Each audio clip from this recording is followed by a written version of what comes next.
Olá! Hoje vamos mergulhar numa ideia que parece ser super antiga, mas que na verdade é bem mais recente do que se imagina.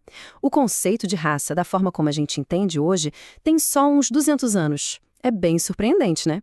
Então, vamos direto ao ponto. A ideia mais comum é que o conceito de raça foi inventado para justificar a escravatura. Mas a análise que a gente vai ver hoje vai contra essa ideia. E para entender o porquê, precisamos fazer uma pequena viagem no tempo. Primeiro, vamos imaginar um mundo que viveu por milhares de anos sem o nosso conceito de raça. Era um mundo onde a escravatura, sim, era uma realidade brutal, mas as justificativas eram completamente diferentes do que a gente pensa. E então, este ponto é fundamental. É preciso separar bem as coisas. De um lado, o etnocentrismo, que é aquela ideia de o meu povo, a minha cultura é melhor que a sua. Isso sempre existiu. Do outro lado, tem o racismo, que é diferente. É a crença de que a humanidade se divide em famílias biológicas, hereditárias. E essa segunda ideia, acredite, é bem recente. E essa frase aqui, olha, ela resume perfeitamente a mentalidade da época. A desigualdade não era um problema que precisava de explicação. Era vista como a ordem natural do mundo. Uns nasciam nobres, outros nasciam plebeus. Ponto. Era assim que as coisas eram.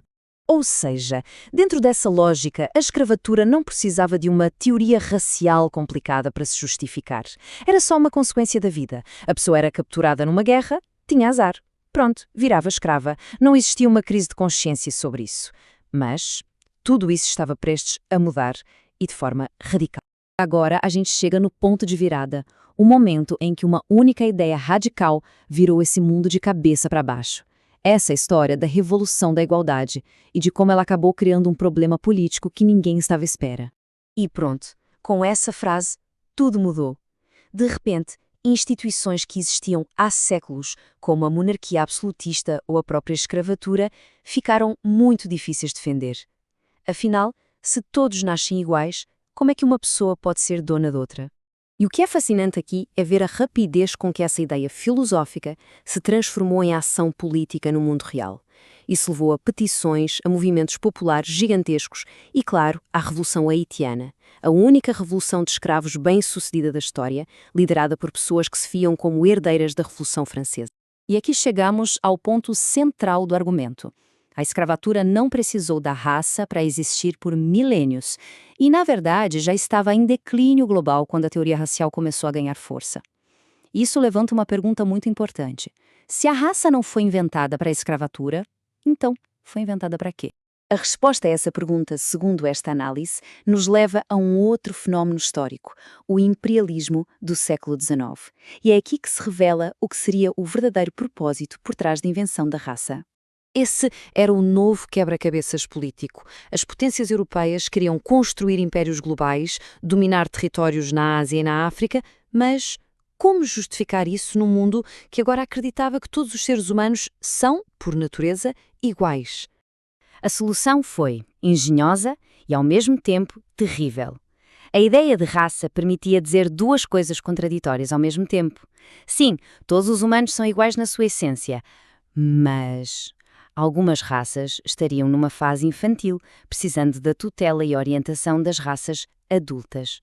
Essa narrativa foi fundamental para convencer a opinião pública europeia, que, com jornais e tudo mais, se tornava uma nova força política a ser considerada. E isso não ficou só no campo das ideias, claro. Virou política de Estado. A famosa partilha da África, na Conferência de Berlim, foi justificada exatamente com essa lógica racial, com o argumento de que as potências europeias estavam a levar o progresso para povos que, supostamente, não conseguiriam sozinhos. Ok? Vamos dar um salto no tempo, saindo do século XIX e vindo parar nos dias de hoje. Como é que essa invenção histórica, a raça, continua a moldar a nossa sociedade e até as políticas públicas atuais? Reparem bem nisto. A forma como a gente conta a história da escravatura hoje muda completamente dependendo da lente que se usa. Uma narrativa apresenta a história como um conflito entre duas grandes famílias imaginárias, brancos contra negros. A outra via a coisa como um negócio brutal entre elites de várias cores, incluindo elites africanas, que exploraram trabalhadores africanos. As conclusões de cada versão são, claro, radicalmente diferentes. E aqui entra um conceito-chave na análise: a pedagogia racial. O que é isso? A ideia é que certas políticas de hoje funcionam como um sistema que ativamente ensina e até força as pessoas a se encaixarem em categorias raciais, mesmo em países com uma longa história de miscigenação, como o Brasil. Para isso ficar mais claro, vamos ver alguns exemplos práticos. Da matrícula na escola, passando pela ficha do hospital, até para doar sangue, as pessoas são cada vez mais chamadas a se definir oficialmente por uma raça. O resultado disso, segundo o argumento, é criar um sistema de identidade racial formal, onde antes ele não existia com tanta rigidez. E essa citação resume o argumento de forma muito direta. A alegação aqui é que o objetivo principal de políticas como as cotas não é só estatístico, mas sim identitário. É fazer com que todo jovem, aos 17 anos, tenha que escolher uma caixinha racial e ser validado nela para entrar na universidade, o que acaba por solidificar essas categorias na sociedade. E terminamos com essa reflexão no ar. A análise que vimos hoje nos desafia a repensar as bases das categorias que usamos todos os dias. Se a raça foi uma ferramenta inventada para um propósito político bem específico há 200 anos, quais são as implicações de a gente continuar a construir as nossas sociedades e as nossas identidades em torno dela hoje? Fica a pergunta. Obrigada pela companhia.